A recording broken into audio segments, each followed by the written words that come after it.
Hey, Kayla. Hi, How are you? Rico. Well, at this, we're gonna jump into your world today about Yay! musicals and theaters and all that. And this guy is actually, this is his first time on the show, but the first time we heard of him was when he actually took over the show Pinoy Pop Superstar Season 2 Mm-hmm. in 2006, winning it all Yeah, together. Took it right. home, right? And from there, he was dubbed as the Prince of Ballad in 2013. He's been releasing some albums here and there, but this time around, he is part of the movie Mama Sapano. And also, he is part of, let's just say, the play Miss Saigon. And he's going Mm-hmm. to be, 2023 on the world tour. Ladies and gentlemen, first time on the show, give it up for Gerald Santos. Hey, Gerald. Hey! Hi, Gerald. Grand reveal. Hello, Rico. Hello, Kayla. Hello to all our viewers and listeners. Hi. How you doing? Kamusta? How's everything? I'm good, man. Thank you so much for having me here. Yeah, it's my first time. So, wow. Thank you for having me here. And thank you for joining us because I know you're currently on tour Mhm. with the Yes, musical that you're yes. doing. I will. So, where are you right now? Where are you joining us from? Actually, right now I'm in Batangas, and Mm. so we just finished yung show namin ng I Will sa Caloocan Sports Complex, and then sa December we will be doing ano naman sa North naman sa Bulacan area naman. Mhm. So before And I fly for Miss Saigon, yeah, in and to Denmark. do this scale of a theater play or a show na para bang it sort of caters to the different cities and the different barangays. It's really nice, you know. I mean, from performing to the Miss Saigon stage to bringing it to like the Caloocan and the theater, Yeah. it goes to show the love for the craft. Pag ganun, ano yung challenge? Ano yung difference? I know the grander production, pero ano yung difference? And what delights you? What keeps you going back on stage? Bale, yun nga eh. At least I'm really happy I get to enjoy both worlds. Alam mo yun, yung really grand na production yung sa Miss Saigon. And then when I'm here, I get to do ito mas simple but na maganda rin naman na show. Tapos, kumbaga, the challenge is yung, syempre, maraming adjustments in terms of sa kumbaga yung syempre very simple lang talaga to eh itong production na to like right Mhm. now itong touring version namin ng I Will the Musical, it's really very simple. It caters sa mga students, sa mga high school students, college. So napaka ano lang kumbaga very humble production lang. Mhm. uh, Tapos at least but before naman kasi I started with Gantimpala Theater Foundation, so I'm used to really doing this kind of production, yung ano lang, yung napakasimple lang. And then yeah, get to experience naman din yung big productions. I got to do a show also with Atlantis. Yan, Kayla, 'di ba? Mm-hmm. Yep. See that? Right before, yeah, that was right before the pandemic. But I was going to actually ask you, Gerald. So, I mean, you're on tour now, and then at the same time, you're also going to be going back to Miss Saigon in a role that you've already played before. How do you keep it Yeah. fresh? You know, you do so many of Mhm. the same shows. What do you do to keep Mhm. it fresh? It's just a matter of really digging in and just finding uh, more interesting things about the character. Like for for example, kumbaga sometimes I naglalaro ako minsan eh kapag meron akong gustong ataking gawin na Mhm. Mhm. ikakaiba, I would do it actually. And then dito naman kasi sa Miss Saigon, they always have a resident director na nagbabantay. So kapag hindi nila gusto, they would always advise you na to go back dun sa gusto nilang atake na gusto mong gawin nila, gusto mong gawin, alam mo They're yun. like, Gerald, no. He does not do that. Stay there. Let's bring it back to what you auditioned for. It's that kind of moment, um, right? Parang ganun na like but with the British people, they're like very, bago sila makarating to the point, talagang very ano sila, very polite and ano, talagang Mm. Gerald, what you did was good, but can we do it just like the last time? they're they're just like that. And then for this one naman sa Denmark, actually it's gonna be in Danish. So Mhm. I'm currently learning Danish language ngayon. They gave me a Danish teacher. So I'm sure magiging very different itong atake nito kasi binigyan din nila ako ng ng back translation in English and medyo iba siya. So mas maiiba naman siya and I'll always be on my toes with this one because I don't know anything about the language. So I really have to be on my toes all the time. Can you imagine, Kayla, and everybody tuned in, from Pinoy pop superstar where you did compete and where you did start and you did win, competitive pa din hanggang ngayon. You're not, I'm putting some slack. I got my albums. I'm getting paid.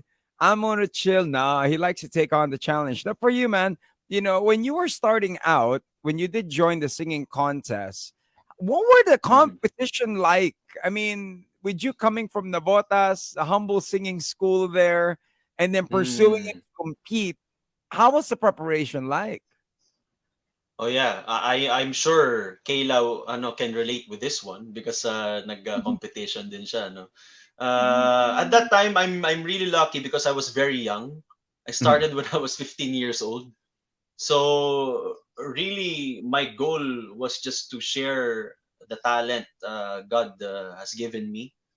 Tapos to relay the message of the songs. Uh but of course yung kasi yung Pinoy Pop Superstar at that time it ran for 1 year.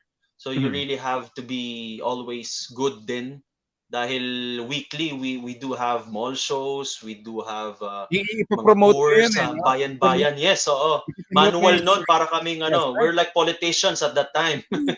because that was 2006. So wala pang online masyado.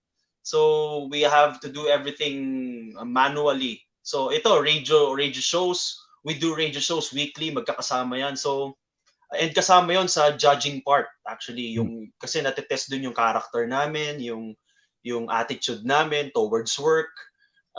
Grabe yung disiplina na na-instill sa akin nung competition.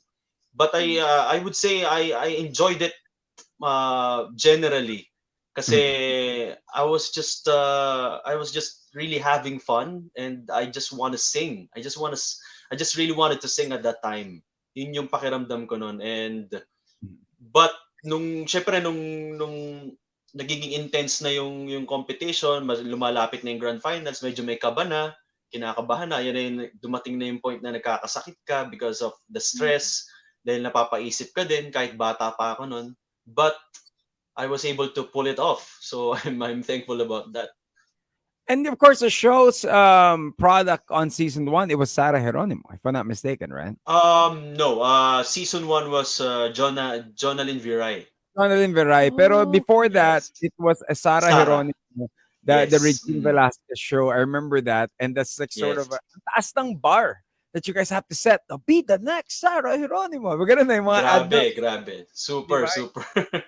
You could Oo. imagine. And then with you winning the competition, what happened next? Okay, so you won the competition. Is it a recording contract? How was life like? Okay, I'm the winner.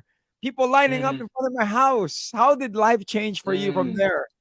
Wow. Speaking of that, actually, it was such a crazy experience at that time kasi ano hindi ako sanay kasi kami like you, bro, you're from Malabon and I'm from Navotas, magkapit-bahay tayo. We're used to, we're used to like living just yung simple life. Mhm. Napakasimple lang natin eh. So nanibago talaga ako no when I won because yeah, ang daming tao lagi sa labas ng bahay namin. I would always have visitors, mga fans, supporters, dumadalo sa bahay. I remember nun kasi I did right away after nun nagkaroon ako ng teleserye with Mhm. Julina Bagdangal and Marvin Agustin. I meron akong may SOP tapos Mhm. meron pa akong hosting stints at that time. So sobrang it was overwhelming. It was Mhm. really overwhelming tapos syempre tao lang naman tayo. So that time syempre kapag kauwi ako sa bahay, I just wanted to be alone. I have my alone time, alam mo yun. But tapos minsan darating ka, ang daming pang entertain sa bahay. Hindi naman dahil ayaw ko silang nandun, But then, kasi dun sa studio, sometimes, nandun na din sila. So, yun yung medyo ang hirap i-cope before, nung time na yun. But then, I realized talaga na, yan, as a public figure, you really have to be more patient with them. Talagang, and I'm thankful na they really supported me up until now. Grabe yung mga panahon na yun. Talagang busy ka. Tapos, yan, ang dami mong dapat i-please ng mga tao. See, it's normal because it was viral online recently, Kayla. Remember everybody that they were sharing James Reid na may nagpipicture daw sa class niya tapos binebenta. It's true in those times kasi walang social media pa no. Tama. Yes, mismo. You were seen on TV, people go crazy, and I could imagine your house. Mismo. And when it came to like voting and texting, in Kamanaba area is number 1 when it comes to voting. Maraming mo boto dyan when it comes to yes. Kasi yun na yung pinaka-way nila to really support you. And Yeah. totoo yan. Nung time din na yan, talagang hindi naman sa talagang when I go to a mall, talagang dudumugin ka talaga. Yung time na yun. Naranasan ko yun. Yun yung uso pa na kami mga artists naka-hoodie, tapos naka-cap pa pagka pupunta ng mall, tapos naka-shades. Kasi nagtatago ka talaga. Dahil pag nakilala ka, may isang di ba ganun pa naman sa atin, di ba pagka may isang nakakilala sa'yo? Oy, si Gerald! Pag narinig na ng iba yon, susugurin ka na ng pero ngayon, nag-iba na yung panahon hindi na ganun. So, marami na silang means yung mga fans and yung mga supporters to really get in touch with you. So, siguro may mga ganun pa ring instances na talagang pinagkakaguluhan sa mall. Pero I do experience that before. Tapos kapag kakakain ka sa restaurant, kinukunan ka habang kumakain ka. Naranasan ko yan. Susubo ka. Nangyayari rin yan. Pero titignan lang ngayon kung nagbabayad ka o hindi. Diba? For those that are tuning in, of course, you have Gerald Santos. He is going to be talking about his latest movie. So tell us about this. We did have Paolo the other time here, all about this movie. Now, for you, from musicals to doing movies, I mean, tell us your role here and tell us what you do to prepare for it.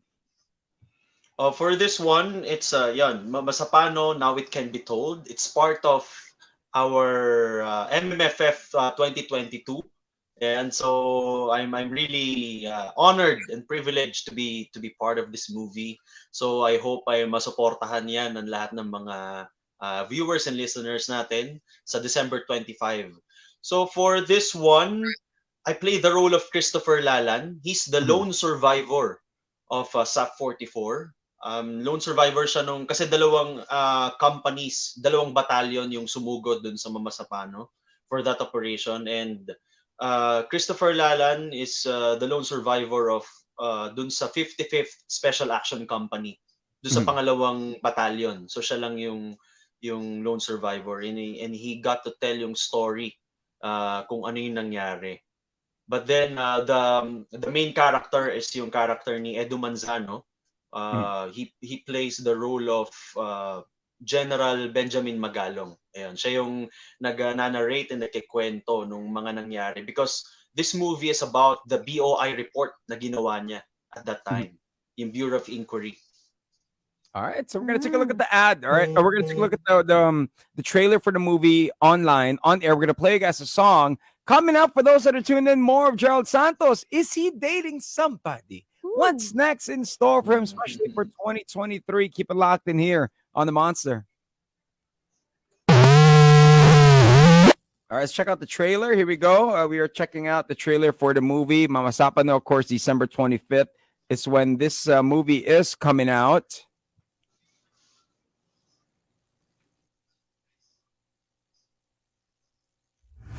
Promise you, this time, my men will get Usman and Marwan. I'm sure you're aware na may ongoing peace process between the government and the Muslim rebels. The mission was always to get Marwan dead or alive.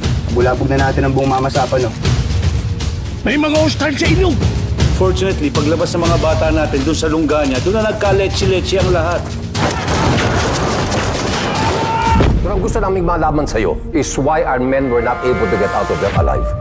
Walang pakialam ang rebelde kung police operation yung ginawa ninyo. Policeman o militar, parehong may baril at nakapati. Emergency, pin down kami dito sa Maisan! Ano? Bakit hindi pa kayo umaalis dyan?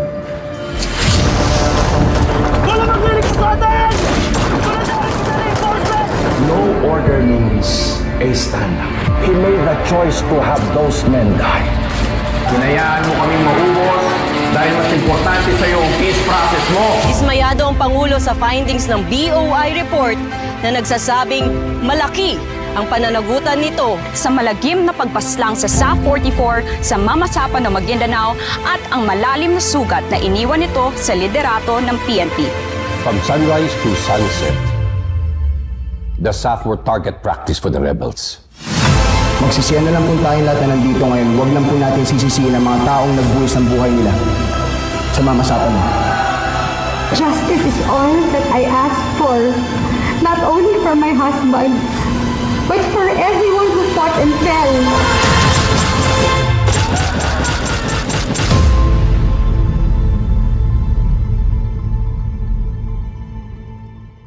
Reminds you of the movie Glory, right? Mga tipong Last Samurai. Di ba? Galing. Congratulations, man. Congratulations. Congratulations. Thank you. Yeah, it's an epic movie actually. It's gonna be great. It's parang Hollywood yung dating niya nung movie.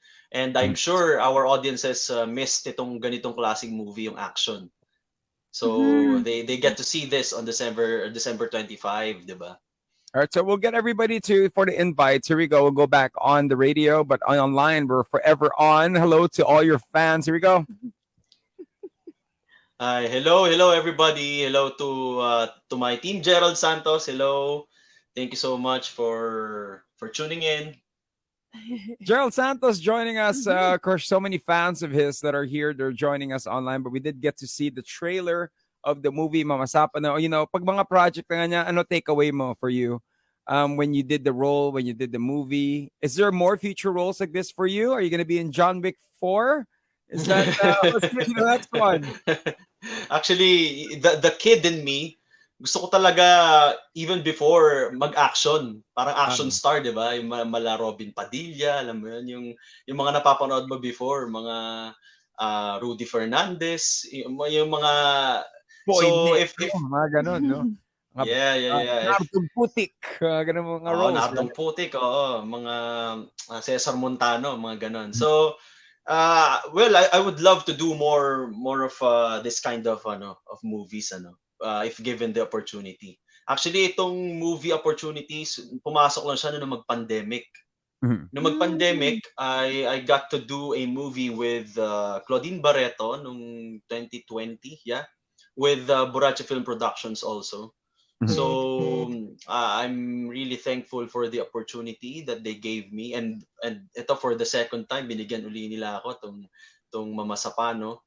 So thank you so much, Attorney Ferdito Pasio, for the trust. I was gonna actually ask Gerald, like, how is the experience, doing acting on film, acting in theater? What's the difference? Which one do you enjoy more? What adjustments did you have to make? Well, I for now, I would say, like sa mood ko, in my current mood, I enjoy doing movies more. Although ano siya, talagang very time consuming kasi usually sometimes may araw na papatawag ka ng 10, masushoot ka 8 PM na, ganun. But I love the fact na ang iniintindi ko lang yung pag-internalize ko lang ng character, and yung how will I immerse myself dun sa situation and dun sa character. And ang dami ko natututunan actually acting in films, in theater.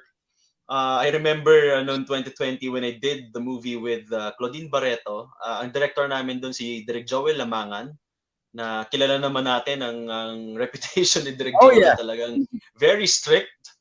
So at that time medyo wala pa akong idea sa movies, although I did before, pero syempre nakalimutan ko na. the last movie I did was like 2016. So medyo nakalimutan ko na. So napapagalitan niya ako doon lagi because my acting was too big daw. It was too big. So I'm sure Kayla, you know that, 'di ba? Teatro. Diba? Kasi theater. So ano lang daw. So just keep it in. Dapat inside lang, internal lang kapag ka sa movies. So yun yung so I always have this like a switch kapag ka theater, okay, theater mode on. Kapag ka movies, very natural. Yun yung malaking difference. Talagang sa movie, napakalit na nuances makikita because it's on a big screen. Ayun. Gerald, here's a question. Are you open to doing, alam mo naman ngayon, sobrang uso yung mga titillating movies. Very sexy. Oh. Are you open to that? What if there's a musical version of that? Are you open to doing? I mean, uso yun ngayon. Wow. Actually, yeah. It depends. It depends pa din kung if the script is really good, if it's worth it. I'm more than willing to do sexy. Pero may limitations, syempre. May limitations ako. Hindi naman all out. Well, dito lang ako mag-all out sa show niya. All out, yeah. That's what it's about. Okay, so again, the people of Viva Max, he is open to matured roles. Direct, ready na mag-mature roles si Gerald. Pagbalik ko po galing Denmark, open na po ako for mature roles. OMG, no? Dami. Yung mga Cat Dovi, di ba? Yung mga asawa. But invite everybody once again, of course, your future projects for 2023 as well. Ayun, I'm inviting you all to watch Mama Sapano Now It Can Be Told on December 25. It's part of the Metro Manila Film Festival 2022, produced by Buracho Film Productions by Attorney Ferdy Topacio. Thank you so much again for the trust, for entrusting me the role of Christopher Lalan. And currently, we're doing I Will the Musical. It's about the life of Doc Willie Ong and Dr. Liza Ong. Please, abangan nyo kami dyan sa Bulacan area on December. Wala pa kaming definite na dates, but definitely, please do follow me sa aking mga social media accounts na lang so you will be updated sa schedules. It's at the Gerald Santos on Instagram and Twitter. And on Facebook, it's facebook.com/The Ballad Prince Official. And I do have TikTok also, Team Gerald Santos. And ano pa ba? Ayun, please do pray for me for my another European journey on Miss Saigon, Denmark. I'll fly on December, and then we will start our shows in February until June next year. So I'll be playing the role of Tui again for Miss Saigon, Denmark. So Gerald, thank you very much. Don't forget, large sa t-shirt, size 10 sa shoes. Kayla, anong size? Iyan mo na, ha? Para pagbalik galing Denmark, sure ball tayo. But have a great holiday season for you. What's your holiday plans as well? Oh, I won't be here on Christmas and New Year. I'll be in Denmark na. So it'll be a snowy Christmas? Yeah, snowy Christmas. Very cold. Inaabangan daw nila yung malalamig. Inaabangan daw nila yung TikTok mo dito. Ayun, Team Gerald Santos. Makita nila din yung very soon I'll do mga dance steps na sa TikTok. Naks. All right. Something to look for. And your Christmas, malamig ba? Warm? What is it? Lukewarm or hot or cold? I would say lukewarm naman. Lukewarm. So, okay. Dating? Normal what? But, thank you very much, Gerald. You take care. Thank you, bro. Thank you, Rico. Thank you, Kayla. Thank you so much for having me. Thank you. All right, ladies and gentlemen, give it up once again for Gerald Santos. Bye, Gerald. Bye. Bye-bye. Thank you. There you go. Mama Sapano, of course, the movie, December 25th. It is Film Fest season already.